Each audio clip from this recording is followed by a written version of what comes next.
सजदे जहां सर झुकाना मना। স্টপ স্টপ, আপনি কি জানেন এই গানটি আমাদেরকে সবচেয়ে বড় পাপ শিরকে আটকে দিচ্ছে? জি ঠিকই শুনেছেন, শিরক, আল্লাহর সাথে কাউকে অংশদায়িত্ব করা। আস্তাগফিরুল্লাহ, আমরা মুসলমানরা নিজের অজান্তেই শিরকের মতো বড় পাপে লিপ্ত হয়ে যাচ্ছি, যা ক্ষমার অযোগ্য, যা জেনে শুনে একজন মুসলমান কখনোই করতে পারে না।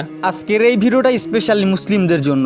দিল লাগানা মানা থাক গানটির 51 থেকে 55তম সেকেন্ডে অর্থাৎ 11তম লাইনে বা চরণে বলা হয়েছে আখির ওহিকে রেসেস দিয়ে যা সার ঝুকানা মানা থা। বাংলা অর্থ দ্বারায় শেষমেশ সেখানেই সেজদা দিয়েছি যেখানে মাথা নোয়ানোই নিষেধ ছিল। কোনো আকপাস বা কাটাকারি না করে যদি গানের এই চরণটির অর্থ ব্যাখ্যা করি তাহলে তা খুবই ভয়ঙ্কর কথা। সৃষ্টিকর্তা মহান আল্লাহ তাআলা তাকে ছাড়া অন্য সব কিছুকে সেজদা দেওয়া নিষেধ করেছেন, কিন্তু তারপরেও আমরা অন্য কাউকে সেজদা দিয়েছি। এই শিরকে ভরা চরণটি গানটিতে কয়েকবার ব্যবহার করা হয়েছে, যেখানে স্রষ্টার সাথেই তার সৃষ্টিকে তুলনা করে করা হয়েছে তাকে অপমান। গান শোনা হারাম এবং এতে পাপ হয়, কিন্তু এই পাপ যখন বড় পাপ বয়ে আনে তখন তা কতটা ভয়ঙ্কর হয়। শিরককারীকে আল্লাহ তাআলা কখনোই পছন্দ করেন না। আল্লাহ তাআলা ব্যতীত অন্য কাউকে সেজদা দিয়েছি, এটা স্বইচ্ছায় বললেও ঈমান নষ্ট হয়ে যায়। পবিত্র কুরআনে আল্লাহ তাআলা বলেছেন, নিশ্চয়ই আল্লাহ তাআলা তার সাথে শরীক করা ক্ষমা করবেন না, এছাড়া অন্য সব গুনাহ যাকে ইচ্ছা তাকে ক্ষমা করবেন। যে আল্লাহ তাআলার সঙ্গে শরীক করলো সে এক মহা অপবাদ আরোপ করলো। সূরা নিসা আয়াত 48। এছাড়াও কুরআনের আরো একাধিক আয়াতে বলা হয়েছে শিরক একটি মহাপাপ এবং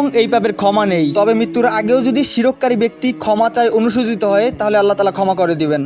তিনি তো আর রহমান, তিনি তো আর রহিম। তবে আমরা যারা হিন্দি জানি বা বুঝি বা এই ভিডিও দ্বারা জানলাম এই গানটি দ্বারা আল্লাহ তাআলার সাথে শিরক করা হয়েছে, তারা কখনোই এই গানটি দেখে বা শুনে নিজেদের ঈমান নষ্ট করব না। কিছু মুসলিম টিকটকাররা এই গান দিয়ে ভিডিও বানাচ্ছে, তাদেরকে আমি হাত জোর করে অনুরোধ জানাবো এই গান দিয়ে ভিডিও বানাইয়েন না। যে গান দ্বারা আল্লাহ তাআলার সাথে কাউকে শরীক করে তাকে অপমান করা হয়েছে, এই গান শুনে নিজেরা শিরকের মতো বড় পাপে লিপ্ত হয়েন না। আমি বিশ্বাস রাখি কখনোই কোনো মুসলিম তার প্রভুর সাথে শিরক করা গান শুনতে পারে না। আজকের এই ভিডিওটা এ পর্যন্তই। আমার এই চ্যানেলটি নতুন, তাই আপনাদের সাহায্য কামনা করি।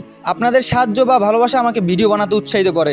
আপনাদের ভালোবাসা সায় দিতে ফিরছি নতুন কোনো ভিডিওতে অন্য কোনো বিষয় নিয়ে কথা বলতে। সে পর্যন্ত ভালো থাকবেন, সুস্থ থাকবেন। আল্লাহ হাফেজ।